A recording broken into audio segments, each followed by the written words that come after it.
हम तो 18,900 से लॉन्ग कैरी करा रहे हैं, वो अपनी जगह है, लेकिन जो ज़्यादातर व्यूअर्स हैं वो नियर टर्म में एकदम डे ट्रेडर या फिर एकदम स्विंग ट्रेडर होते हैं, इसके लिए हम उनको बार बार एड्रेस करते हैं। तो आपका पहला रेजिस्टेंस है आज 21,167 पर, ये मैंने नंबर कल भी मेंशन किया था 21,167, और मैंने ये भी मेंशन किया था कि ये लेवल आएगा आपका आज या कल में आ जाना चाहिए। ये आपका options base, weekly options base जो थर्सडे की एक्सपायरी है उसके हिसाब से 21,167, और 21,167 क्रॉस हुआ, उसके ऊपर आपने ट्रेड करना शुरू किया तो 21,500 क्या है, उसके बाद आप अपने ऑप्शंस को ले जाइए मंथली में, और मंथली में देखिए कहाँ सबसे ज़्यादा बिल्डअप हुआ है, तो वो उसके बाद नेक्स्ट रेजिस्टेंस आती है मार्केट की 21,500, और ऑब्वियसली उसके बाद 22,000। तो 3 लेवल के लॉन्ग्स होंगे। अगर आप पोजिशनल लॉन्ग हैं, अगर कल के लॉन्ग है, अगर आप कल के लॉन्ग हैं आप, तो एक बार के लिए 21,150 पर प्रॉफिट बुक कर लीजिए। जो कल के लॉन्ग्स हैं, कल के लॉन्ग्स 21,150 पर प्रॉफिट बुक करके साइड पर हट जाइए। उनको ये कंप्लेन नहीं होनी चाहिए कि मेरा प्रॉफिट नहीं बना, इसके लिए तो 21,150 आपको स्क्रीन पे दिखे, एक बार के लिए बुक कर लीजिए, क्योंकि 21,150 21,170 वहाँ पर थोड़ी सी रेजिस्टेंस रहेगी मार्केट में। पोजिशनल लॉन्ग अगर आप हैं तो जो हम कह रहे हैं, आप अपना फिर स्टॉप लॉस कैरी कर लीजिए 2890 पर, और अगर आज का लो कल के लो से बेटर हो गया तो वो स्टॉप लॉस और बढ़कर हो जाएगा 21,950 का। लेकिन अभी के लिए आप 20,950 का, अभी के लिए 21,950 मुंह से निकला है तो वो भी आएगा। तो अभी के लिए 20,950 को 20,850 को आप समझ लीजिए वो रजिस्टेंस 20,890। सपोर्ट कहाँ पर है, और ये बहुत छोटे से सपोर्ट जोन है, 20,923 कल का लो और 20,850 रीसेंट लो। तो मेरी स्ट्रैटेजी क्या होगी, again by eight open provided 100 point का गैप अप ना हो जाए, 40-50 पॉइंट का अगर गैप अप हो, उससे ज़्यादा नहीं, तो बाय एट ओपन, और एड जोन है 20,950 से 21,000।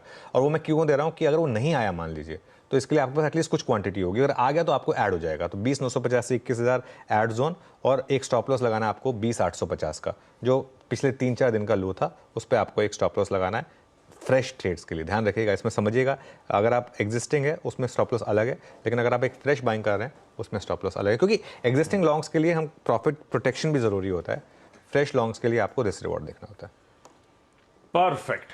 अब आइए जरा, यह है कि निफ्टी का अप्रोच निफ्टी बैंक स्क्रीन पे।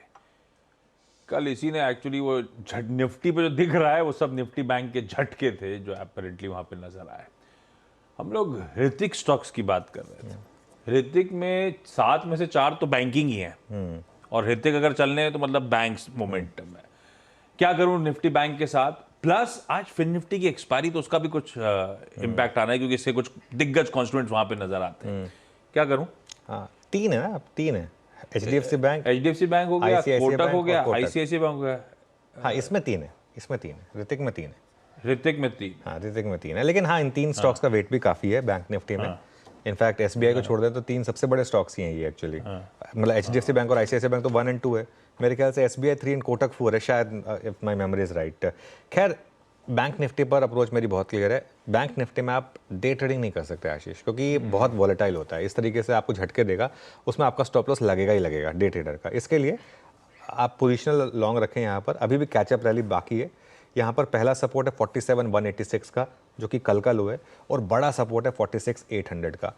यहाँ पर मुझे लग रहा है आपको एक बाय जोन है 47,000 टू 47,200। बेसिकली 100 से लेके 125 से लेके 300 पॉइंट तक की अगर डिप मिल जाए आपको, तो वो एक बाइंग अपॉर्चुनिटी होगी, और उसमें एक स्टॉप लॉस लगा दीजिए आप 46,800 का। लेकिन अगर आप पोजिशनली कैरी कर रहे हैं ना, और अगर आप 50,000 का व्यू लेकर चल रहे हैं, तो आपको स्टॉप लॉस रखना पड़ेगा 46,500 पर, जो यहाँ से करीब 800 पॉइंट नीचे है। क्यों?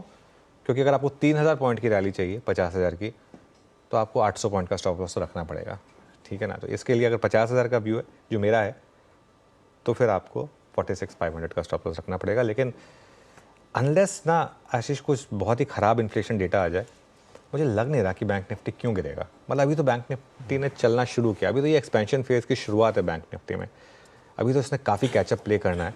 तो इसके लिए 50,000 तक का व्यू मेरा अभी भी इंटैक्ट है।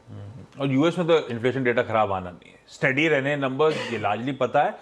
इंडिया का खराब आएगा, लेकिन सबको पता है नवंबर दिसंबर बेस का इंपैक्ट आना है। हमारा इन्फ्लेशन का नंबर जो शाम को आने वाला है वो थोड़ा बड़ा हुआ नजर आएगा। 4.9 वाला पिछले महीने वाला रिटेल इन्फ्लेशन का नंबर, सब इकोनॉमिस्ट 5.5 से 6% के बीच के एस्टिमेट्स रख रहे हैं।